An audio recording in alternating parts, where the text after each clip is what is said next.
धामी सरकार का एक और बड़ा प्रशासनिक फेरबदल, 2 आईएएस और 50 पीसीएस अफसरों का तबादला। बागेश्वर उपचुनाव को लेकर बीजेपी की तैयारी पूरी, प्रदेश अध्यक्ष महेंद्र भट्ट बोले जल्द होगी प्रत्याशियों की घोषणा।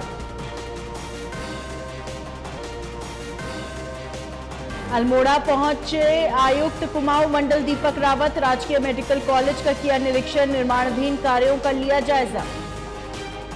धनौल्टी मसूरी मार्ग पर हुआ सड़क हादसा, अनियंत्रित होकर गहरी खाई में गिरी कार, हादसे में 2 की मौत, एक गंभीर रूप से घायल। उत्तराखंड में बारिश का कहर, भूस्खलन में 7 लोगों की मौत, एनडीआरएफ की टीम रेस्क्यू में जुटी।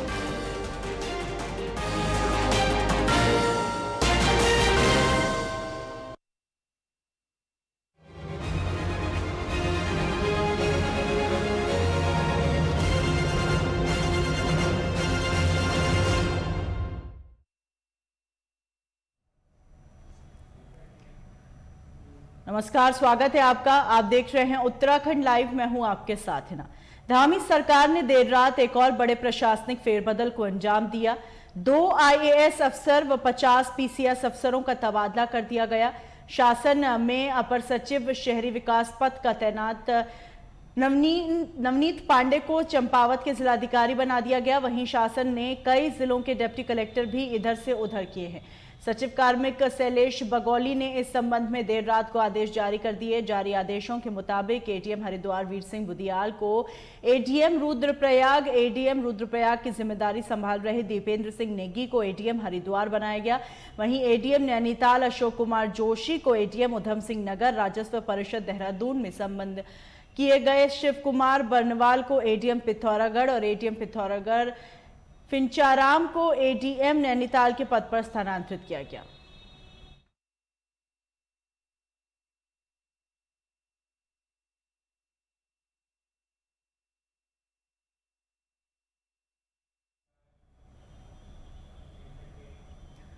उत्तराखंड में बारिश ने तबाही मचाई हुई है। आंखों के सामने लोगों के घर तबाह हो रहे हैं। मेहनत की कमाई मलबे के ढेर में समा गई और यह कहर बनकर बरस रही बारिश ने 7 लोगों की जान ले ली। रुद्रप्रयाग जिले के गौरीकुंड में भारी भूस्खलन होने से 3 बच्चे मलबे में दब गए, जिसमें 2 बच्चों की मौत हो गई जबकि एक बच्चे का उपचार चल रहा है। उधर भारी बारिश के चलते कोटद्वार ने चूना महेड़ा गांव के कई घरों के मलबे में दबने की सूचना दी है। यहां 1 की मौत की खबर सामने आई। वहीं पिथौरागढ़, नैनीताल और रुद्रप्रयाग में भी भारी बारिश के चलते हुए हादसे में 3 लोगों की मौत हुई है। नैनीताल के समीप मंगोली क्षेत्र में एक व्यक्ति की बारिश के दौरान तेज बहाव के चलते नाले में बहने से मौत हो गई और इसके अलावा नैनीताल के समीप रूसी में 96 करोड़ से बन रहा सीवर ट्रीटमेंट प्लांट भी भूस्खलन की चपेट में आ गया, जिससे यहां लाखों का सामान मलबे में दब गया। वहीं पिथौरागढ़ में पहाड़ी से गिरे पत्थर की चपेट में आने से बीआरओ के जेसीबी ऑपरेटर की मौत हो गई। वहीं नैनीताल के समीप मंगोली क्षेत्र में एक व्यक्ति की बारिश के दौरान तेज बहाव के चलते नाले में बहने से जान चली गई। उधर रुद्रपुर के दिनेशपुर में बीती रात बारिश के दौरान एक पेड़ गिरने से बाइक सवार डिलीवरी बॉय की मौत हो गई।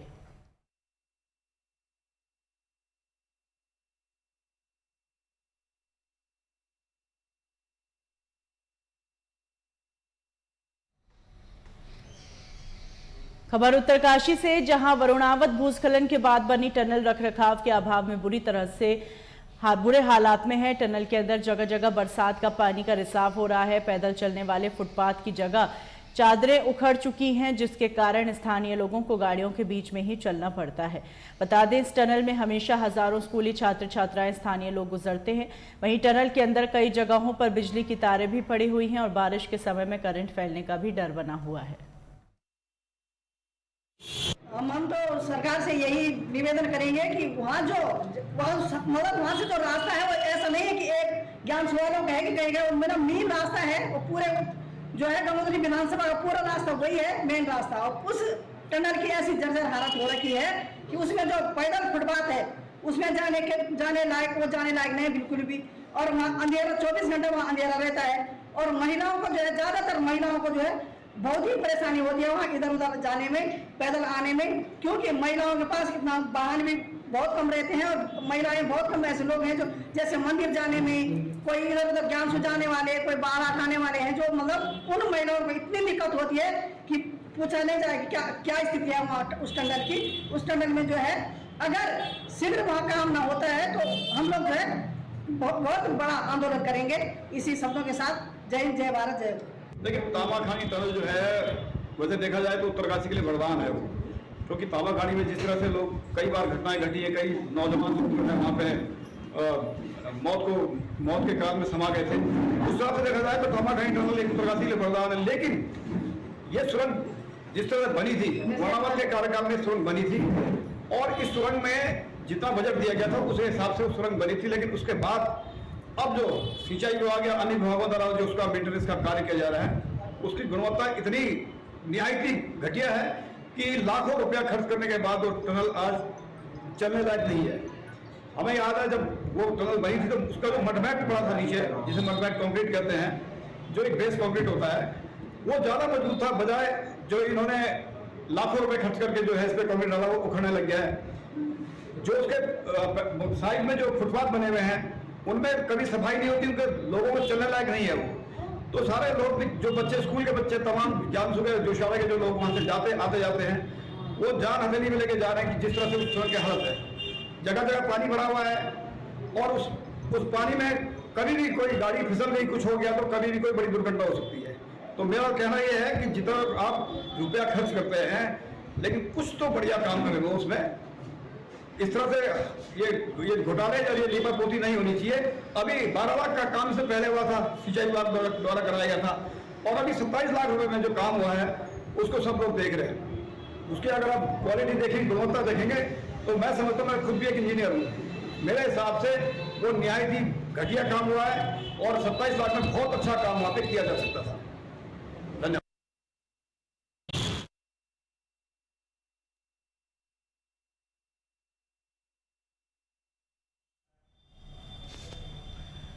काशीपुर में लगातार बारिश से नदियों का जल स्तर भी बढ़ता जा रहा है, लेकिन इस जल स्तर में सिर्फ नेशनल हाईवे का ही पुल क्षतिग्रस्त हुआ, जिसको लेकर ग्रामीणों में काफी आक्रोश देखने को मिल रहा है। ग्रामीणों ने पुल निर्माण कार्य में भ्रष्टाचार के आरोप लगाए। वहीं सूचना मिलते ही जिले के पुलिस मुखिया मंजूनाथ टीसी और जसपुर विधायक आदेश चौहान ने घटनास्थल का मुआयना किया, और विधायक आदेश चौहान ने जमकर NH अधिकारियों की ओर फटकार लगाई। चालू से मतलब थोड़ी है, तो पैसा बर्बाद सरकार चालू। आप ये बताओ कितने साल से तुम टोल वसूल रहे हो? बहन लाइट देखो सर, बात सुनो, तुम्हारी लाइट अभी व्यवस्था पूरी नहीं है और टोल ले रहे हो तुम 2 साल से यहाँ। फिर माल तो देखो पीटी को फोन लगा, पीटी को से ये माल तो देखो सर, क्या कौन सा डाल रहा है ये तो देखो। ये अरे पीटी को फोन दो ना, पीटी का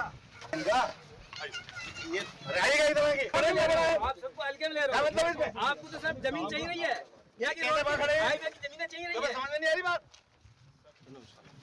बनाओ सिचुएशन उधर है बहन जी, इधर है सिचुएशन।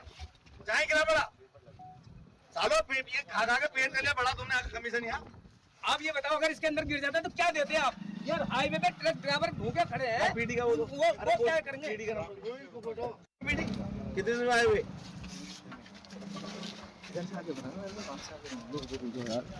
पीछे ये जो है, एक बार वो मिट्टी कटी थी तो यहीं की थी ना वो। मैं पिछले साल आया बरसात में और इसकी मिट्टी निकल रही थी साइडों में। मैंने कहा पुल की मिट्टी निकल रही है पानी से, जो तो बहन जो तारकोल भर गए, जिन्हें क्या क्या भर गए वो। अगर ये कैजुअलिटी हो जाए तो इसका जिम्मेदार कौन है? तो क्या ना, देखो वो वाला पुल में गिरने की स्थिति में है, उधर वाला अब सब लोगों का भरोसा इस वाले पुल पे है। बात भरोसे की नहीं भाई, पैसा सरकार का। आपने तो ये भी खत्म। देखिए मेरी बात सुनिए, ये जनता के पैसे से बनती है ये चीजें, और जनता के पैसे का दुरुपयोग कौन कर रहा है? ये TNC से हैंड ओवर करे कितना टाइम हो गया आपको? अपने 21 में हो गया, और तुम्हारी चीज तैयार आज तक नहीं है, अभी तक लाइटें नहीं जल रही है। नहीं लाइट ना जल रही हो? अरे यहाँ की नहीं जल सकते यार, तुम अपनी बात से, मतलब सभी की बात कर रहा हूँ, और नहीं जल रही हो तो आप। अभी 1 हफ्ता पहले मैंने जब उन्हें डाटा तब शुरू करी है 1 लाइन के लिए, इससे आगे ये गाँव जो है सर, वो जहाँ आपका घर जाता है उससे पहले ब्रिज का पूरा लाइट जल रहा है। इधर नहीं जल रही हो? नहीं जल रही हो? 3 साल में हाथ में गया, धरती में गया, अभी पानी नदी में आया नहीं है। जब पानी नदी में नहीं है, पुल नीचे जाके गिर रहा है। क्या कर रहे हैं ये लोग? क्या कर रहे हैं? ये क्या डाल रहे हैं? मिट्टी डाल रहे हैं इसमें, मिट्टी से पुल रुक जाएगा क्या? आप बताओ मुझे। नहीं रुकेगा। कितना टोल टैक्स वसूल रहे हैं, कितना हमसे रोड पे पैसा वसूला जा रहा है, क्यों कर रहे हैं हमारी जिंदगी से खिलवाड़ ये लोग। अभी नदी की तरफ देखो जरा, नदी में पानी है क्या?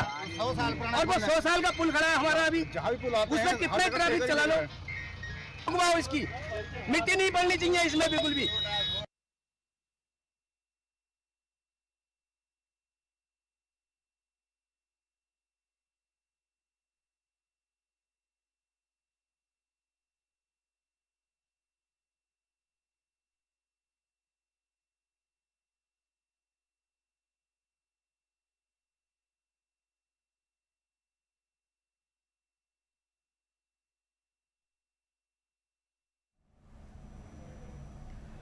बारिश के चलते हरिद्वार जिले में भले ही खनन बंद पड़ा हो, लेकिन सिडकुल बहादुराबाद हाईवे पर खनन के अवैध भंडारण बिना किसी परमिशन चलाए जा रहे हैं। हरिद्वार जिला खान अधिकारी प्रदीप कुमार ने खनन के बढ़ते भंडारण पर कार्रवाई को लेकर जानकारी देते हुए बताया कि जनपद में फिलहाल किसी भी तरह की खनन पर प्रभावी रोक लगाई गई है। जल्द ही प्रशासन के अधिकारियों के साथ संयुक्त टीम बनाकर अवैध तरीके से संचालित हो रहे खनन भंडारणों पर कार्रवाई की जाएगी।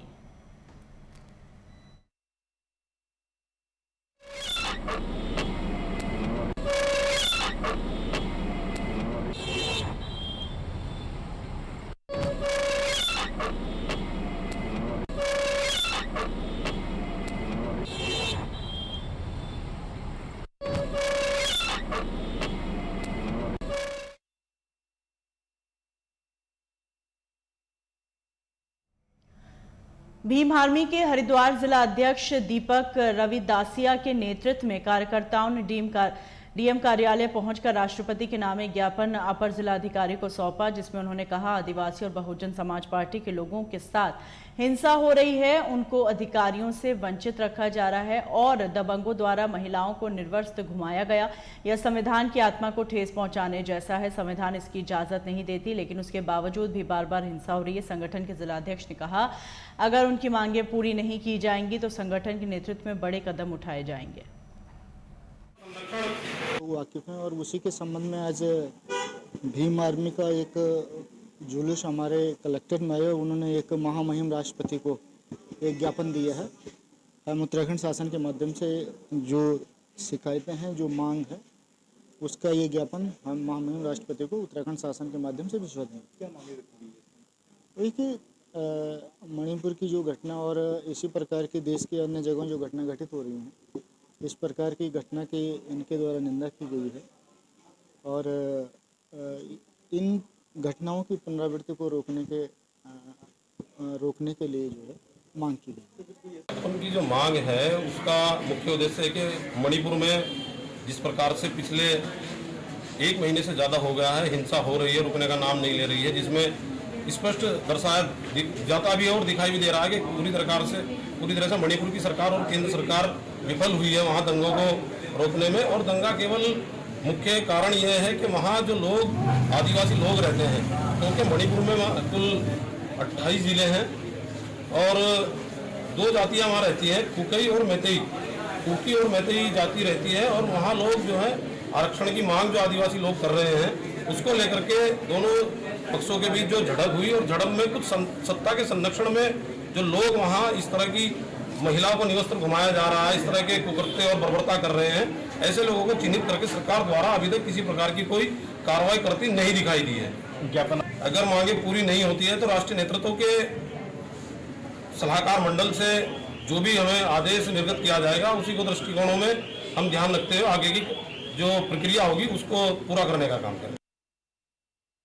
दबंगों द्वारा निवस्त्र घुमाने की महिला को सत्ता संरक्षण, दबंगों द्वारा निवस्त्र घुमाने की महिला को सत्ता संरक्षण, दबंगों द्वारा निवस्त्र घुमाने की महिला को सत्ता संरक्षण।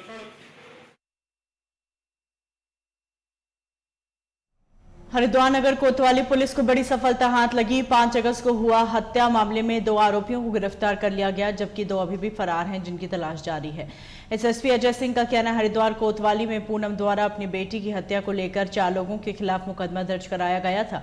मामले में पुलिस द्वारा तुरंत कार्रवाई करते हुए आसपास लगे सीसीटीवी फुटेज को खंगाला गया और उसी के आधार पर कार्रवाई की गई। कोतवाली क्षेत्र में पड़ती है, जहां पर श्रीमती पूनम है। इन्होंने 5 तारीख को अपने बेटे की हत्या के संबंध में 4 लोग को शक के आधार पर नामजद करते हुए हत्या का मुकदमा दर्ज कराया था।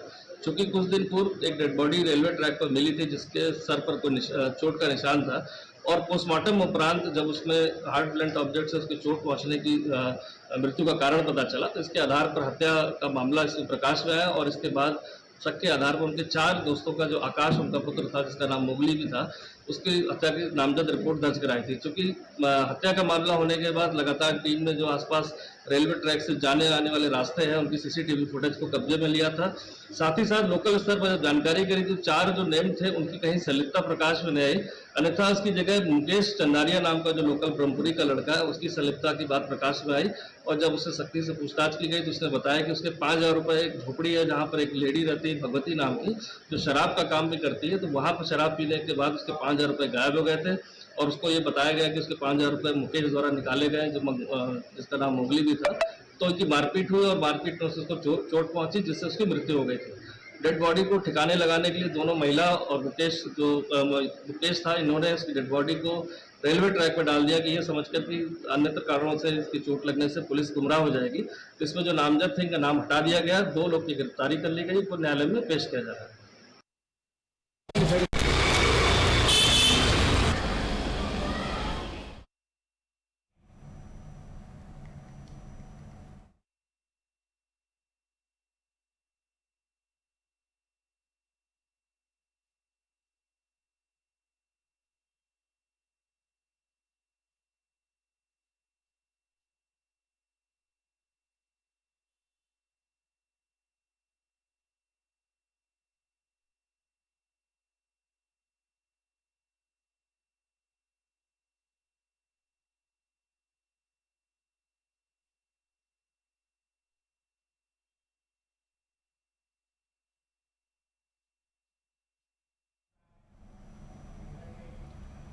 देहरादून में आयोजित राज्य स्त्री शक्ति तीलू रौतेली एवं आंगनबाड़ी कार्यकर्ती पुरस्कार वितरण समारोह में राज्य की 14 वीरांगनाओं और 35 आंगनबाड़ी कार्यकर्ताओं को सीएम पुष्कर सिंह धामी ने सम्मानित किया। वहीं सीएम धामी ने अपने संबोधन में कहा, हमारी भारतीय सनातन संस्कृति में माताओं को देवी का दर्जा दिया गया है। हमारी मातृशक्ति किसी भी क्षेत्र में पीछे नहीं है और पुरुषों के साथ कंधे से कंधा मिलाकर चल रही है। वहीं उन्होंने एक बड़ा ऐलान करते हुए कहा, सरकार ने आंगनबाड़ी और मिनी आंगनबाड़ी बहनों को सशक्त बनाने के लिए उनके मानदेय में वृद्धि की है।